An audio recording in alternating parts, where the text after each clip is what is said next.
আসসালামু আলাইকুম সবাইকে। তো আপনাদের আজকে একটা নিনজা টেকনিক শেখাবো।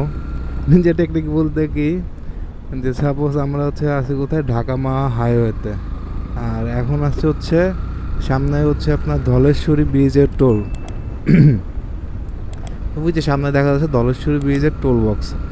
তো ডান দিয়ে গেলে কি, যে এক্সপ্রেসওয়ে যে রোডটা, এটা দিয়ে গেলে কি, যে আপনার টোল আছে। আর আমাদের বামে যে রোডটা আছে, এটাতে গেলে কোনো টোল লাগে না। ঠিক আছে, তো এটা অনেকে জানে না। তো আমরা করছি কি, আবদুল্লাপুরের থেকে বাম দিয়ে নাইমা গেছি। নাইমা এই যে টোল ছাড়া এখন বাম দিয়ে ঢুকে যাব।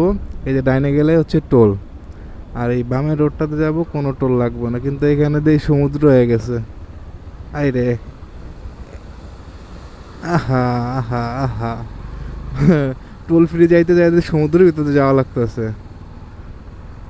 এই যে ডাইনে বাইকের পুরো লম্বা লাইন, এখানে 20 টাকা করে লাগে। আর এই যে আমরা বাম দিয়ে যাইতেছি, কোনো টাকা নাই, জিরো কস্টে। ঠিক আছে, এটা সব টোলেই হয়, এটা আমরা জানি না। সাপোজ অনেক টোলে হয় কি, যদি সাইডে কোনো ব্রিজ না থাকে, সাইড রোড না থাকে, ওই ক্ষেত্রে কি ওই টোল লাগে না। মানে ওইখানে যে স্থানীয় যারা আছে, আশেপাশে গ্রামের যারা আছে, তাদের টোল লাগে না, কিন্তু এটা আমরা জানি না। ঠিক আছে, আর যেসব রোডের সাইডে রোড আছে, তো যারা স্থানীয় তারা তো বামের রোড চিনে, যে আমাদের এই দিক দিয়ে রোড আছে টোল ছাড়া।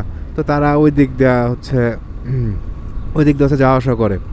তো এই কারণে এটা মানে সব ব্রিজের ক্ষেত্রে আপনার যতগুলো হাইওয়ে আছে, এরপর বড় বড় ইগুলো আছে, ওইখানেই আপনার সাইড রোড থাকবে। আর যেটা সাইড রোড থাকবে না, ওটা অবশ্যই আপনার যে টোল বক্স আছে, ওইখানে ওই আশেপাশে কোনো গ্রামের নাম বললে হবে, যে আমি এই গ্রামের লোক, ঠিক আছে, বা আমার বাড়ি এখানে, লোকাল, এটা বললে ওরা ছেড়ে দেয়। এটা আমি কয়েকবার দেখছি। সাপোজ এইখান থেকে কিন্তু রাতের বেলা বা দিনের বেলা অনেক ট্রাক ঢুকে এই রোড দিয়া।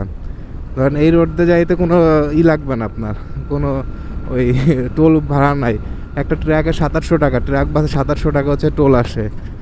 এই রোড দিয়ে গেলে কোনো টাকা লাগে না, এই টাকা ওরা চুরি করে। আর ওই দিক দিয়ে গেলে কি, টোল দিতে হয়। আর এইখান থেকে সামনে দিয়ে আবার ঠিকই উঠা যাবে আপনার মাওয়া হাইওয়েতে। এখান থেকে গিয়ে একটু সামনে দিয়ে বাজার আছে, ওই দিক দিয়ে ডান্নে কাট আছে, ওইখান থেকে ঠিকই উঠা যায়। তো এটা অনেকেই জানেন না আপনারা। তো চাইলে ট্রাই করে দেখতে পারেন, যদিও জিনিসটা ঠিক না, তারপরে অনেকে জানে না, তাই জানানোর জন্য বললাম। তো এই ভিডিও এতটুকু ছিল। খোদা হাফেজ।